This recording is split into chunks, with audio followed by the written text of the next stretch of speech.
My dear students of class 12, Dikshit classes में आपका बहुत बहुत स्वागत है। देखिए, आप लोग बहुत सारी वीडियो की डिमांड कर रहे हैं, समय बहुत कम है। हम बहुत ज़्यादा से ज़्यादा अगर कोशिश करेंगे तो 2 वीडियो इसके अलावा और डाल सकते हैं। इसके बाद शायद पॉसिबल ना हो, क्योंकि कल ही एग्ज़ाम है आपका। चैप्टर 4 का क्वेश्चन नंबर 3 आज की ये वीडियो है। इसका 2 वीडियो हो चुका है, एक राजा राम मोहन रॉय का सोशल और एजुकेशनल और एक मे 4th मूवमेंट। ये तीसरा क्वेश्चन है, discuss the nature of Bengal renaissance, what were its limitation. Bengal में जो रेनेसा आया था, माने बंगाल में जो पुनर्जागरण हुआ था, जो पुनरुत्थान हुआ था, उसकी प्रकृति क्या थी, व्हाट वर इट्स लिमिटेशंस, और इसकी सीमाएं क्या थी। ये 2018 में आया हुआ क्वेश्चन है। शुरुआत करेंगे आंसर की इंट्रोडक्शन से। The rational and scientific knowledge inculcated through the English education brought about a revolutionary change in the mindset of Bengali intelligentsia। Bengali intelligentsia की जो मानसिकता बदली, या कह सकते हैं कि उसमें जो क्रांतिकारी परिवर्तन आया, उसका कारण था रेशनल और साइंटिफिक नॉलेज। रेशनल माने तर्क संगत, साइंटिफिक नॉलेज मतलब शास्त्रीय विद्या संबंधित या साइंस संबंधित नॉलेज, मतलब ऐसा नॉलेज जो तर्क के आधार पे हो। इनकलकेटेड मतलब मन में बैठाना या बैठना, जो भी उनके मन में बैठ गया, ये तर्क संगत या शास्त्रीय विद्या के आधार पर ज्ञान इंग्लिश एडुकेशन के द्वारा ये संभव हुआ। ये एक माइंडसेट परिवर्तन हुआ, एक क्रांतिकारी परिवर्तन आया बंगाली इंटेलिजेंसिया माने बंगाली बुद्धिजीवी वर्ग के लोगों में। Their acquaintance with the western aspect of democracy, nationalism, rationalism, humanism made them conscious about the weaknesses of prevalent socio-religious, political and economic system of the country। और उनका जो परिचय हुआ, एक्वेटेंस माने परिचय, विद द वेस्टर्न कंसेप्ट मतलब western concept के आधार पे, उसके अवधारणाओं के आधार पे लोकतंत्र को लेके, नेशनलिज्म माने राष्ट्रवाद, रेशनलिज्म माने तर्कवाद, ह्यूमनिज्म माने मानवतावाद, इन सब को लेकर के उनके अंदर जो जागरूकता फैली about the weaknesses of the prevalent, उससे जो भी कमजोरियां प्रचलित थी हमारे सामाजिक या रिलीजियस माने धार्मिक, पॉलिटिकल माने राजनीतिक या आर्थिक, हमारे जो इंडिया के कल्चर में, जो सिस्टम में जो ये कुछ प्रचलित माने बुराइयां थी, उसको बुराइयां या माने कमजोरियां जो भी कहें आप, उसको दूर किया गया। यही था Bengal renaissance. From the consciousness grew movement for reform in every sphere of life. और यही चेतना जो थी उनकी, बंगाली इंटेलिजेंसिया की यही जो समझ थी, जो चेतना थी, इसने मूवमेंट को आगे बढ़ाया for reform in every sphere of life, और जीवन के हर क्षेत्र में सुधार हुए। द न्यू व्यू, ये जो नया अवलोकन था of the life of the Bengali intelligentsia, Bengali intelligentsia के जीवन का, is something called the Bengal renaissance. इसी को हम लोग is sometime called the Bengal renaissance, इसी को हम लोग बंगाल रेनेसा कहते हैं। उसके बाद अगली हेडिंग देंगे आप, nature of the Bengal renaissance या nature of the renaissance in Bengal, जो भी। The term Bengal renaissance of the 19th century is used obviously drawing a competition with the 15th-16th century European Renaissance। यह टर्म जो यूज़ किया गया था बंगाल रेनेसा, जो शब्द यूज़ किया गया था माने बंगाल का पुनर्जागरण, ये 19वीं शताब्दी में, ये निश्चित रूप से हम कह सकते हैं कि एक यूरोपियन रेनेसा के संग हम लोगों के रेनेसा का कंपेयर करने के लिए, तुलना करने के लिए, माने यूरोप में जो रेनेसा 15th-16th सेंचुरी में हुआ था, उसका तुलनात्मक अध्ययन है जो बंगाल का रेनेसा हुआ था।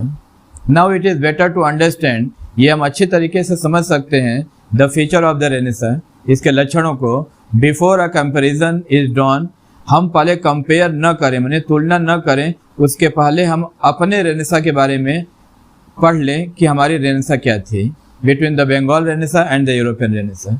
मतलब यूरोपियन रेनेसा और बंगाल रेनेसा का कंपेयर के पहले हम बंगाल रेनेसा के बारे में कुछ तथ्य आपके सामने रखना चाहते हैं। अगली heading, the features of the Renaissance में बी स्टेटेड एज फॉलोज। जो भी लक्षण थे, नंबर 1 ह्यूमनिज्म। ह्यूमनिज्म मतलब होता है मानवतावाद। Humanism was the most remarkable aspect of renaissance. मानवतावाद एक असाधारण पहलू था रेनेसां का, मतलब सबसे मोस्ट इम्पॉर्टेंट पहलू था रेनेसां का। दैट इज टू से, हम ऐसा कह सकते हैं, people were no longer interested in discussing about heaven and hell. स्वर्ग और नर्क इस टाइप की चर्चा से लोग अब इंटरेस्टेड नहीं है, मतलब इस टाइप का चर्चा आप लोग नहीं चाहते हैं। वो क्या चाहते हैं, लाइफ और द लाइफ हेयर आफ्टर, मतलब मरने के बाद जीवन क्या होगा, हम स्वर्ग में जाएंगे कि नर्क में जाएंगे, इस तरीके की चर्चा से अब लोग अलग हटना चाहते हैं, कुछ समथिंग इनोवेटिव सोचना चाहते हैं। Rather they wanted to glorify and sing the song of the achievements of the people. इसके अलावा वो ये चाहते थे कि स्वर्ग नर्क की चर्चा को छोड़ करके वो ये चाहते थे कि लोगों का गौरवगान हो, लोगों के जो अचीवमेंट्स हैं, उपलब्धियां हैं, उसको ग्लोरीफाई किया जाए। Thus the pioneers of the Renaissance aimed at improvement in the material life of the people। इसलिए जो भी रेनेसां के मार्गदर्शक थे, माने जिन लोगों ने रेनेसां को आगे बढ़ाया था बंगाल में, उनका ये टारगेट था कि किस तरीके से सुधार किया जाए लोगों के भौतिक जीवन में। मटेरियल लाइफ माने भौतिक जीवन में, फिजिकल लाइफ में, न कि मरने के बाद क्या होगा उसके बारे में। 10 राजा Ram Mohan Roy, Ishwarchand Vidyasagar, the Young Bengal group and other Renaissance personalities spoke boldly against the various social and religious evils। यही कारण था कि राजा राम मोहन रॉय, ईश्वरचंद विद्यासागर जैसे समाज सुधारक, या आप कह लें यंग बंगाल ग्रुप के जितने लोग थे, उन सारे लोगों ने ये बड़े चेहरे थे रेनेसां के, जिन्होंने बोल्डली मतलब होता है निर्भीकता पूर्वक, माने बिना भय के ये लोग various social and religious evils, जो भी हमारे देश में सामाजिक की धार्मिक बुराइयां थी, उस पे उन लोगों ने निर्भीक होकर के उसके अगेंस्ट में बोलना शुरू किया। Point number 2 nationalism. Another important aspect of the Bengal renaissance. Bengal renaissance का जो दूसरा महत्वपूर्ण पहलू था वो था ग्रोथ ऑफ नेशनलिज्म, कि राष्ट्रवाद को कैसे बढ़ाया जाए। In Europe a very important factor in the rise of nationalism was the growth of middle class। Middle class का जिस तरीके से ग्रोथ हुआ यूरोप में, ये एक बहुत महत्वपूर्ण फैक्टर था कि यूरोप में राष्ट्रवाद किस तरीके से बढ़ा। इन बंगाल, अगर बंगाल में हम देखें, as well new middle class, जो नया मिडिल क्लास जन्म हुआ वेस्टर्न एजुकेशन के बाद या वेस्टर्न कल्चर के बाद, realize that greatest impediment to unity of the people of the country, माने ये जो नया क्लास उभर कर आया है मिडिल क्लास, इसको इस बात का एहसास हुआ कि जो सबसे बड़ी इम्पेडिमेंट माने बाधा, रुकावट, जो सबसे बड़ी बाधा है to unity of the people of the country, हमारे देश के लोगों की एकता में, was the class, group and community wise distinction among them. हम क्लास में बटे हैं, माने वर्गों में बटे हैं, ग्रुप में बटे हैं, समुदाय के ग्रुप में भी बटे हैं, अलग अलग समुदाय में भी बटे हैं। ये जो हमारा डिस्टिंक्शन है, माने जो भेद है, हमारे सफलता में यही बाधा है, ऐसा उनका मानना था, ऐसा मेरा भी मानना है। Gradually it was possible under the, और यह संभव हो पाया under the leadership of the middle class intellectuals to get rid of the parochial outlook and the sense of unmitigated nationalism developed। और it was possible under the leadership, यह संभव हो पाया किसके लीडरशिप में, of the middle class intellectual, जो भी middle class बुद्धिजीवी वर्ग था, to get rid of parochial outlook, मतलब जो संकीर्ण विचारधारा थी, जो संकुचित सोच थी हमारी, उससे गेट रीड माने छुटकारा पाना, उससे छुटकारा पाने के लिए इन बुद्धिजीवियों ने सेंस ऑफ अनमिटिगेटी माने लगातार, कंपोजिट माने होता है संयुक्त रूप से, नेशनलिज्म डेवलप, माने उनके संयुक्त प्रयासों से, उनके लगातार प्रयास से ही राष्ट्रवाद डेवलप हो पाया। उसके बाद अगली हेडिंग देंगे आप लोग rationalism. Another pillar of Renaissance was rationalism. Renaissance का जो दूसरा पिलर था, जो तीसरा खंभा था, पहला था ह्यूमनिज्म, दूसरा नेशनलिज्म और तीसरा था रेशनलिज्म। रेशनलिज्म माने तर्कवाद। ये तर्क के आधार पे आप डिसीजन सुनिए और डिसीजन लीजिए। दैट इज टू से, ऐसा कहा जा सकता है, not to take anything for granted.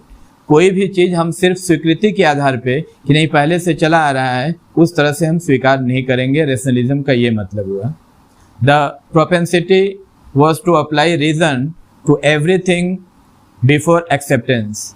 जो झुकाव था, प्रोपेंसिटी माने झुकाव, वॉज टू अप्लाई रीजन माने रीजन के लिए झुकाव था। एवरीथिंग बिफोर एक्सेप्टेंस माने कुछ भी चीज़ अगर हम स्वीकार करेंगे तो उसके पीछे आप साइंटिफिक तर्क दीजिए, हम ऐसे नहीं मान लेंगे।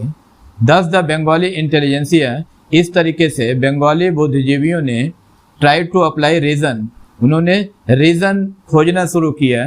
The prevalent socio religious practices to find a justification for them. उसके लिए उनको कारण चाहिए, वजह चाहिए, माने वो उसको जस्टिफाइड रूप में सुनना चाहेंगे। जो भी हमारे यहाँ सोशियो रिलीजियस प्रैक्टिसेस थी, माने जो भी प्रचलित बुराइयां थी हमारे समाज में या धर्म में, जो भी कुछ कुरीतियाँ थी, गलत नीतियाँ थी, उसका कारण चाहिए उन लोगों को, उसका निवारण चाहिए। It was from this trait, और यही वो विशेषता थी that develop the idea of socio religious reform movement. और इस विशेषता के चलते डेवलप हो पाया socio religious reform movement. Raja Ram Mohan Roy, Ishwar Chandra Vidyasagar and other reformists criticized the evil practices that corrupted the prevalent society and developed a strong case of their abolition। राजा राम मोहन रॉय, ईश्वरचंद्र विद्यासागर जैसे सुधारवादी, Samajwadi, criticise मतलब होता है आलोचना करना, उन लोगों ने आलोचना किया था इन बुराइयों का, इन प्रथाओं का, दैट करप्टेड, जो कि भ्रष्ट हो चुके थे हमारे समाज में, और वो प्रेवलेंट सोसाइटी माने प्रचलित समाज में जो भ्रष्टता थी उसको वो लोग हटाना चाहते थे। And develop a strong case, और अपनी केस को मजबूत बनाना चाहते थे फॉर देयर एबोलिशन, कि किस तरीके से उसका उन्मूलन किया जाए, माने कैसे उसका खात्मा किया जाए। This movement against the practice of sati, और यही कारण था कि एक बड़ा मूवमेंट चलाया गया था सती के अगेंस्ट में, चाइल्ड मैरिज के या इन्फेंटिसाइड मतलब भ्रूण हत्या, बाल विवाह, इन सब के खिलाफ एक बड़ा आंदोलन चलाया गया था। Began in Bengal where from it spread all over India. इसकी शुरुआत बंगाल से हुई थी और धीरे धीरे पूरे भारत में फैल गया। उसके बाद अगली हेडिंग देंगे आप लोग लिमिटेशंस, माने इसकी क्या सीमाएं थी। Some limitations may be noted in Bengal renaissance of the 19th century. 19वीं शताब्दी में बंगाल में जो रेनेसा हुआ उसकी कुछ सीमाएं भी थी, कुछ कमजोरियां भी थी। फॉर एग्जाम्पल, पहला number limited in scope. Bengali Renaissance limited था सिर्फ वेल्दी माने पैसे वाले लोगों तक, अपर क्लास, अर्बन सेक्शन माने शहर में रहने वाले लोगों ऑफ द पॉपुलेशन, इन्हीं तक सीमित था। चाहे वो धनाढ़ परिवार के लोग हों, अपर क्लास से बिलोंग कर रहे हों, या तो अर्बन सेक्शन में रहने वाले लोग हों। Its leader were the western educated, और इसके जो भी लीडर थे वो वेस्टर्न एडुकेटेड अर्बन पीपल थे। It failed to reach the ordinary people, ये रेनेसा सामान्य लोगों तक नहीं पहुंच पाया, खास करके रूरल एरियाज तक माने ग्रामीण इलाकों तक। इसीलिए doctor Anil Sen describe it as the elitist movement. इसीलिए अनिल सेन इसको एलिटिस्ट मूवमेंट माने संभ्रांतवादी आंदोलन कह रहे हैं, जो सिर्फ संभ्रांत परिवार एरिस्टोक्रेट फैमिली तक ही सीमित रह गया था। ये इसकी पहली कमजोरी थी। नंबर 2, मुस्लिम्स एलुफनेस, मुस्लिम अलगाव, यानी मुस्लिम इस पूरे रेनेसा से अलग थे। The Muslims neither participated very much in the cultural movement, न तो उनकी हिस्सेदारी बहुत बढ़ चढ़ के थी इस आंदोलन में, not they inspired by it, और न तो ये उससे प्रेरित थे। मतलब न तो मुस्लिम इससे प्रेरित हो पाए और न तो उसमें हिस्सेदारी थी उनकी। And point number 3, dependence of the English, the cultural awakening in Bengal. Bengal में जो भी सांस्कृतिक जागरण हुआ था, found it inspiration from English literature, language and culture. अगर देखा जाए तो इसकी प्रेरणा या इसके प्रेरणा का जो स्रोत था वो इंग्लिश लिटरेचर थी, इंग्लिश लैंग्वेज था और इंग्लिश कल्चर था। इसके फेल होने का सबसे बड़ा प्रमाण यही है। The leaders of the movement, जो भी मूवमेंट के लीडर थे, were thus intellectually tied to imperialist rule. वो सब के सब जितने भी मूवमेंट के बौद्धिक रूप से वो साम्राज्यवादी सोच से जुड़े थे, यही नुकसान था। माने जो भी लीडर थे वो बौद्धिक रूप से यानी दिमागी रूप से साम्राज्यवादी सोच से जुड़े हुए थे। एज दे बिलीव, क्योंकि उनका मानना था that India would progress and benefit from the British rule alone. क्योंकि वो विश्वास करते थे कि भारत का प्रोग्रेस तभी होगा जब हम ब्रिटिश रूल को फ़ायदा पहुंचाएंगे। माने ब्रिटिश रूल को फ़ायदा नहीं पहुंचाएंगे, माने भारत का प्रोग्रेस और बेनिफिट ब्रिटिश रूल के तहत ही होगा। ये कितनी गलत सोच थी। हमको लगता है कि बंगाल रेनेसां की असफलता का यही एक कारण है। इसीलिए बहुत सारे इतिहासकार बंगाल रेनेसां को यूरोपियन रेनेसां से कंपेयर करने में हिचकते हैं और कुछ तो खुला रूप से कहते हैं कि बंगाल रेनेसां किसी भी तरह से यूरोपियन रेनेसां के सामने खड़ा होने लायक नहीं था। That's all for today's topic. मिलते हैं अगले वीडियो में एक नए क्वेश्चन के साथ, लेकिन बहुत सारे क्वेश्चन डिक्टेट कर पाना संभव नहीं होगा, आप लोग क्षमा करें हमें। एक बात और कहना है आप लोगों से कि अब वीडियो बना पाना संभव नहीं हो पाएगा, कल ही आपका एग्ज़ाम है। यदि आप लोग चाहते हैं तो फिर कमेंट बॉक्स में जाके कमेंट कीजिए, तो हम PDF बना करके Netaji Subhash Chandra Bose, quit India movement और ये हो ची मिन और एक और जो क्वेश्चन आपको चाहिए आप कमेंट कीजिए वीडियो देखने के बाद, तो हम उसका PDF बना करके डाल देते हैं।